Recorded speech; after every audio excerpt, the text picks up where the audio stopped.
This program is brought to you by Emory University.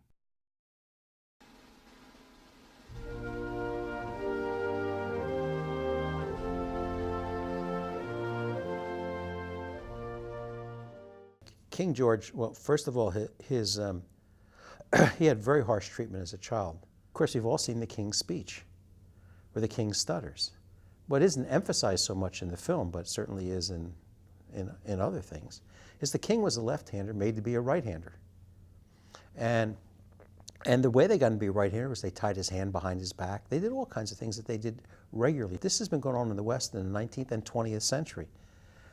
And the harm? Well, it turns out in the 1930s, they saw that many of these stutters had been switched from being left-handers to right-handers.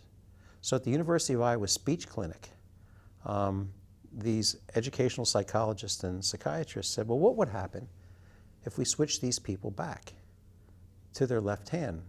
Would their stuttering go away? And so they did it. And the stuttering went away in almost all these patients. But well, the King never, of course, never got totally better.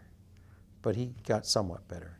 But in the middle of when he had just become king and they were really worried, the King's assistant secretary was trying to read about what was going on in the world, and they read these articles. This is 1936 and 37. And this is just at the height of the Iowa school, the University of Iowa, was switching the handers back. And so the secretary wrote to Loge, he said, well, Mr. Loge, did you know about this switching people back to their left hands for writing and getting rid of stuttering? And Loge was not up on this at all, but he said, oh yeah, I heard of it. He said, it only works for young people. Obviously, he hadn't read the studies because the studies went from something like 7 years to 74 years of age, right? So, so although he helped the King, what would it have been like if he actually had been a real researcher? What happens in stuttering is, you take someone who, let's say they're really a hard left-hander, in other words, they're right-brained and right brain for both motor and language function. They're very hard to switch. It's much easier to switch people that are sort of in the middle.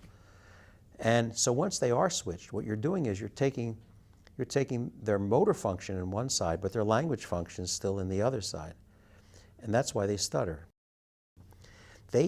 Normally, we hear what we're speaking at the exact same time. But stutterers hear what they say a millisecond after they say it. So they're always stopping because and this is in the King's Speech in the film. They show this quite dramatically without realizing what they're showing because Logue, the so-called therapist, puts earphones on the King. And so the King cannot hear himself speak. It's drowned out, but he reads. They asked him to read the passage, and he reads it, and he doesn't stutter. That means this is a hemispheric problem.